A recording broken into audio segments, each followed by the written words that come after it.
The Day of Defeat we didn't get, or the cut content of Day of Defeat. I know you are probably on this channel because you like Counter-Strike, but maybe you also like some of the other games Valve has created, and if you played Counter-Strike Source, chances are high you also know Day of Defeat Source. And if you have no idea what this game is about, well, we'll bring you up to date.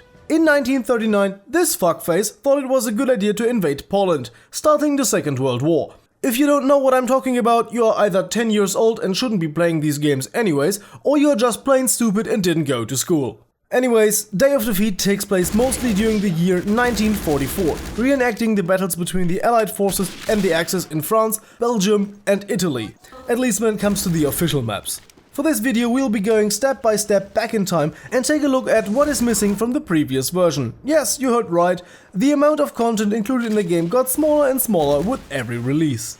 Day of Defeat Source is of course a remake of the original Day of Defeat, which ran on a Gold Source engine. And this first standalone of Day of Defeat is based on a Half-Life modification, very much like Counter-Strike was back in the days.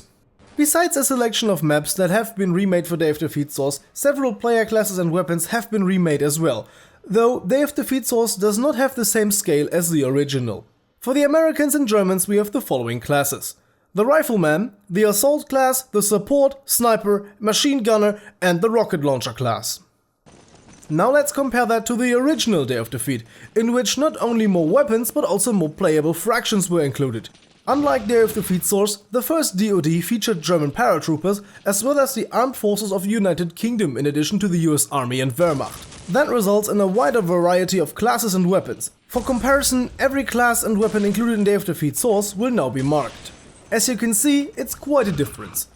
Most notably, all the British weapons and the German paratrooper rifle with bipod and scope, aka Fallschirmjägergewehr 42. Moving on to the next chapter, the cut content of the first standalone Day of Defeat.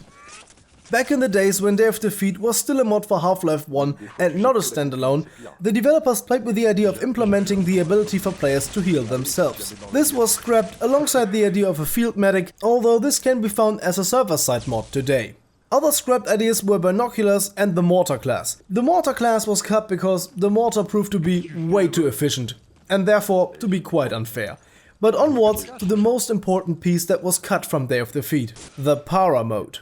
Day of Defeat has two main game modes: capturing control points and blowing up stuff. The latter is done by placing explosive charges on objectives in Day of Defeat Source, and in the original Day of Defeat by blowing up shit with a Panzerschreck or bazooka.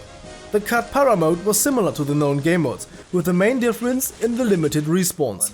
Every player has only one life, and the rounds last as long as one team is fully defeated or the objectives have been achieved. This resulted in a much more careful and tactical gameplay, bringing this game closer to Counter-Strike than to Battlefield, which Day of Defeat was often compared to. Another difference in the Para game mode are the cutscenes in the beginning of every map.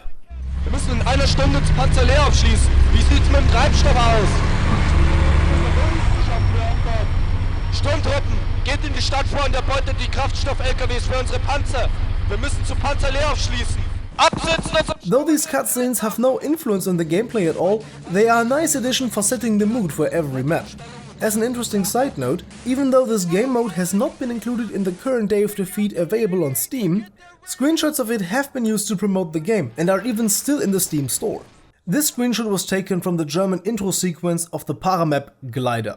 If you want to check out this old game mode, I'll put the link of this old Half-Life 1 mod in the description down below. There are no active servers anymore, but it is of course possible to play this game via local network. So that's it for today. I'm going to end this video by saying both games are incredibly fun, even though the graphics are pretty old, especially in the original Day of Defeat, even though it has a very high level of detail for a Gold Source game.